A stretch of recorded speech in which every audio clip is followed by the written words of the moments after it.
यात्रा का लक्ष्य हिंदुस्तान में जो नफरत फैलाई जा रही है, हिंसा फैलाई जा रही है, उसके खिलाफ खड़ा होना, जो बेरोजगारी बढ़ती जा रही है, जो महंगाई बढ़ती जा रही है और जो इनकम इनइक्वालिटी बढ़ती जा रही है, उसके खिलाफ हमने ये यात्रा शुरू की और बहुत सफल यात्रा रही है। 2 आंकड़े मुझे आज मिले हैं, मैं आपको बताना चाहता हूं इनकम इनइक्वालिटी के बारे में। हिंदुस्तान के 21 सबसे अमीर लोगों के पास उतना ही धन है जितना 70 करोड़ हिंदुस्तानियों के पास है, पहला आंकड़ा। और दूसरा आंकड़ा, हिंदुस्तान के सबसे अमीर 1% के पास उतना ही पैसा है, नहीं, हिंदुस्तान के सबसे अमीर 1% के पास हिंदुस्तान का 40% धन है। तो ये हिंदुस्तान की जो इनइक्वालिटी है उसके आंकड़े हैं और इन चीज़ों के खिलाफ हमने ये यात्रा शुरू की है। अब आप सवाल पूछिए। राहुल जी के जो आंकड़े बोले हैं अभी, वो स्लाइड पर दिखाया गया है। अमीर और गरीबी के बीच में जो विषमताएं हैं जो पिछले 8 साल में बढ़े हैं, उसका एक दृश्य और जो आंकड़े हैं अभी अभी इन्होंने बताया वो आपके सामने है। पहला सवाल अजीत से बलविंदर, माइक दीजिएगा।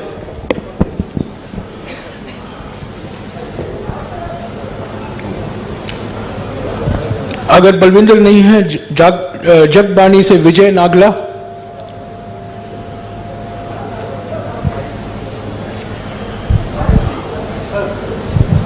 सर 1 मिनट यार, I am going in order, please relax. Sir, जो आपका प्रयास है लोगों को जोड़ने का, वो एक प्रशंसनीय कदम है और मैं चाहता हूं कि जो ईवीएम पर जो लोगों में धारणा है कि ईवीएम के कारण कांग्रेस पुनः सत्ता में नहीं आ सकती, क्या आप ईवीएम पर भी कोई फैसला लेना लोगे, ऐसा कि जिससे लोगों के जो धारणा बनी हुई है कि ईवीएम, जब तक ईवीएम रहेगी कांग्रेस कभी सत्ता में वापस नहीं आ सकती? ईवीएम की बात विपक्ष ने हमने 2-3 बार करी है और वो चर्चा चल रही है, मगर ईवीएम सिर्फ एक एलिमेंट है। जैसे मैंने पहले भी कहा है, आज हिंदुस्तान के सारे इंस्टीट्यूशंस आरएसएस और बीजेपी ने कंट्रोल कर दिए हैं और हिंदुस्तान के सब इंस्टीट्यूशंस पर उनका दबाव है। प्रेस पे दबाव है, ब्यूरोक्रेसी पे दबाव है, इलेक्शन कमीशन पे दबाव है, जुडिशरी पे प्रेशर डालते हैं। तो सारे के सारे इंस्टीट्यूशंस पर उन्होंने कब्जा कर रखा है। तो ये लड़ाई अब जो पहले राजनीतिक लड़ाई होती थी वैसी लड़ाई नहीं है। एक पॉलिटिकल पार्टी दूसरी पॉलिटिकल पार्टी के बीच में लड़ाई नहीं है। अब ये हिंदुस्तान के इंस्टीट्यूशंस जो इन्होंने कैप्चर करे हैं उनके बीच और ऑपोजिशन के बीच में लड़ाई है। उसमें एक फैक्टर ईवीएम है, मगर बहुत सारे दूसरे फैक्टर भी हैं। हिंदुस्तान में जो नॉर्मल डेमोक्रेटिक प्रोसेसेस होती हैं आज वो नहीं है। जो विपक्ष के लोगों पर आक्रमण हो रहा है, सीबीआई, ईडी, पेगासस, ये नॉर्मल डेमोक्रेटिक फंक्शनिंग नहीं है। भास्कर से गिरिजेश मिश्रा। आप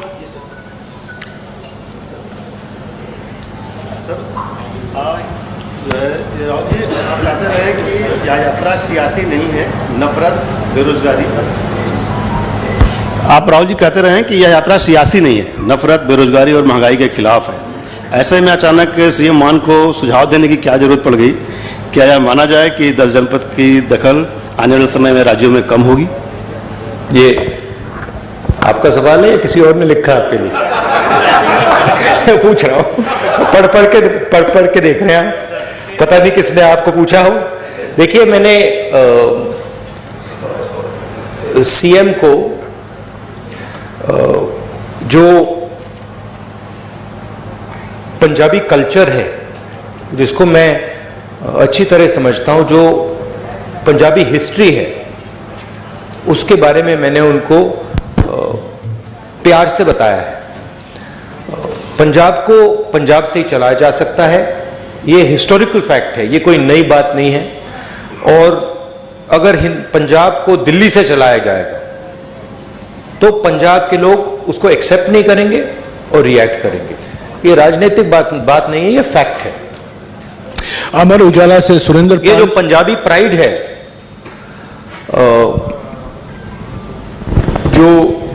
जो पंजाबी सेल्फ बिलीफ है, कॉन्फिडेंस है, प्राइड है, वो इस चीज को कभी एक्सेप्ट नहीं करेगी। और इसको हमने जनरली कांग्रेस पार्टी में हमने इसको रिस्पेक्ट किया है। अमर उजाला से सुरेंद्र पाल। राहुल जी, मेरा आपसे सवाल है कि कुछ दिन पहले केंद्रीय गृह मंत्री अमित शाह जी ने कहा है कि हम 1 जनवरी 2024 में राम मंदिर जो है भक्तों के लिए खोल देंगे। तो एक फिर वो देश जो है 2024 में चुनाव भी है, polarisation definitely they will take advantage for the polarisation of vote, जैसे आपकी और आपकी टीम कहती है। How will you face that wave and what is your strategy? They will divide the country, they will spread hatred in the country. हम नफरत के बाजार में मोहब्बत की दुकान खोलते जाएंगे। बहुत सारी दुकानें खुल रही हैं मोहब्बत की, तो हम ये अपना काम करते जाएंगे, वो उनका काम करेंगे। हिंदुस्तान की जो संस्कृति है, हिंदुस्तान का कल्चर है, भाईचारे का है, मोहब्बत का है, जीत मोहब्बत की होगी। ट्रिब्यून से दीप कमल। राहुल जी, माय क्वेश्चन, हाँ जी, in 2022 many BJP many leaders from Congress have gone to BJP, and do you think there's a leadership crisis left in the party, and what role do you think Mr. Sidhu will have once he's out of his judicial custody? I think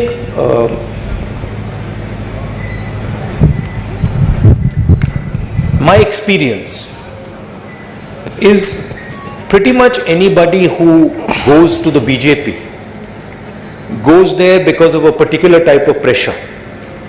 Okay, it's a hidden pressure, you can call it.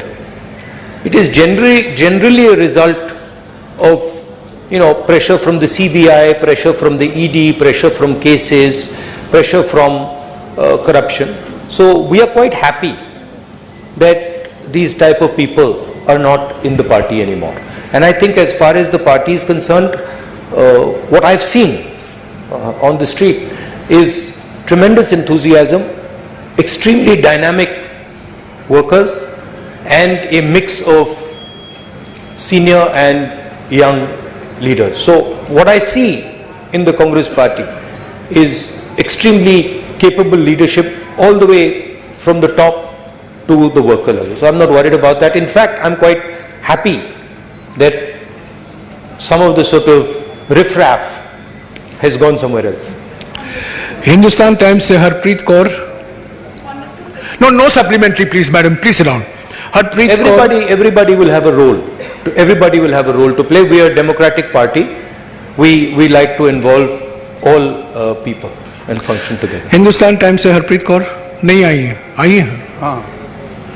I want to ask about the security lapses during your yatra. Even today we heard that there was some lapse. So what do you have to say about that? What lapse was there today? Somebody came from the crowd? Someone came to hug me. I don't know why you're calling that a lapse. I think the person was, he was checked by the security people. He was a bit overexcited. It's not a problem. It happens quite often. The PCC president has already issued a statement on this incident, which you call a lapse. It's not a lapse. Indian Express, Navjeevan Gopal. There's quite a lot of enthusiasm in the yatra. Many people get overexcited, and that was a case where he was a bit extra charged up. So there's no problem. It's happened many times before. I wouldn't call that a security lapse. Indian Express से नवजीवन Gopal. Hi. opposition parties like Akali Dal, they are raising questions on your visit. I mean, they want you to apologize for the 84 thing, Operation Blue Star and riots. What do you have to say on this? Prime Minister Manmohan Singh, on the floor of the House, has made his position and the Congress Party's position very clear. Congress President Sonia Gandhi ji has also done that, and I fully endorse what Prime Minister Manmohan Singh ji said, what Sonia Gandhi ji said, and also I have also made my stance abundantly clear in the past. रोजाना spokesman से Charanjit Singh. Sir, किसानों की बात करते हैं। 3 खेती कानून आए, ठीक है, वो वापस ले लिए मोदी जी ने, लेकिन अगर किसानों की आय कम हो रही है, अगर दुगनी नहीं हुई 22 तक, तो आपको क्या लगता है कि किस चीज में समर्था है कि जो किसानों की आय को आगे लेके जा सकती है, और इसका हल क्या था? देखिए, किसानों पर नॉन स्टॉप आक्रमण हो रहा है और एक जगह से नहीं हो रहा है, मल्टीपल एंगल से हो रहा है, और जो उसको प्रोटेक्शन मिलनी चाहिए वो प्रोटेक्शन उसको नहीं मिल रही है। यूपीए के समय हमने प्रोटेक्शन दी थी, कर्जा माफ किया था, एमएसपी थी, अलग अलग हमारे अप्रोचेस थे, मगर मैं ये भी कह सकता हूं कि शायद हमने भी जितना करना था हमने नहीं किया, उससे ज्यादा करना चाहिए था, क्योंकि किसान देश को भोजन देता है। भैया थोड़ा हट जाइए। देश को भोजन देता है, वो देश की एक प्रकार से रीढ़ की हड्डी है, और एग्रीकल्चर पे बाकी चीजें बिल्ड हो सकती हैं। तो चाहे हमारी यहां सरकार आए, चाहे यूपीए जैसी सेंटर में हमारी सरकार आए, kisan will be our central focus. उसकी हम प्रोटेक्शन करेंगे। हमने न्याय योजना की बात की थी, जो मिनिमम इनकम गारंटी सबसे गरीब लोगों के लिए, वो किसानों को, गरीब किसानों को मिलेगी। तो हमारा विजन एग्रीकल्चरल सेंट्रिक है, और हम चाहते हैं कि एग्रीकल्चरल सेक्टर में टेक्नोलॉजी जाए, कोल्ड चेन्स बने, एग्रीकल्चरल स्ट्रक्चर में जॉब्स क्रिएट हो। तो हमारी स्ट्रेटेजी का सेंट्रल पीस है। प्राइम एशिया से नंदप्रीत सिंह। राहुल जी, आपने इस यात्रा के दौरान सबसे बड़ा अटैक एक तो बीजेपी पे किया है और दूसरा मीडिया पे किया है, 4th पिलर है डेमोक्रेसी का।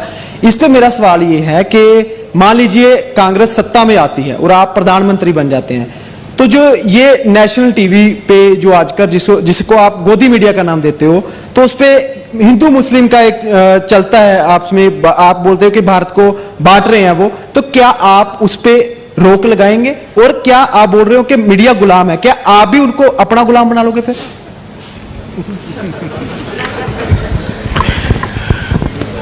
वो गुलाम नहीं मानेंगे, आजाद मानेंगे। नहीं, देखिए, नहीं,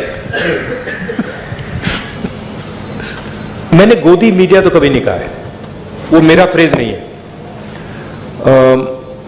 मैं ये जरूर कहता हूं कि मीडिया को कंट्रोल किया जाता है, मीडिया पे प्रेशर डाला जाता है। मैं ये भी कहता हूं कि जो आप जैसे रिपोर्टर्स हैं, आपकी इतनी गलती नहीं है, आप पर कंस्ट्रेंट्स हैं, आपके जो मालिक आपको कहते हैं वो आपको करना पड़ता है, और जो आपकी भावनाएं हैं उनको मैं समझता हूं, क्योंकि आप आके मुझे बोलते हो, जो आपको देश के बारे में लगता है मैं जानता हूं। तो मैं आपकी क्रिटिसिज्म नहीं कर रहा हूं, जो मीडिया का स्ट्रक्चर है उसकी मैं क्रिटिसिज्म कर रहा हूं। कांग्रेस पार्टी की फिलॉसफी इंडिपेंडेंट मीडिया की फिलॉसफी है। कांग्रेस पार्टी की फिलॉसफी इंडिपेंडेंट इंस्टीट्यूशंस की फिलॉसफी है। मैं आपको बताऊं, अगर कांग्रेस पार्टी ये करना भी चाहे कि हम मीडिया को, मतलब जैसे आपने कहा, अपना बना दो, हमारे में वो कैपेबिलिटी नहीं है। हम उसको इंप्लीमेंट ही नहीं कर सकते, क्योंकि हमारा स्ट्रक्चर उतना सेंट्रलाइज नहीं है बीजेपी जितना। तो हम इंडिपेंडेंट मीडिया चाहते हैं, फेयर मीडिया चाहते हैं, और जो मीडिया में नफरत फैलाई जाती है और वो फैलाई जाती है, और जो मीडिया डिस्ट्रैक्शन का रोल प्ले कर रहा है। जैसे मैंने अपने भाषण में कहा था, जब कोई जेब कतरा आता है तो वो अकेला नहीं आता, 2-3 लोग आते हैं, एक ध्यान को उधर ले जाता है और फिर जेब काटी जाती है।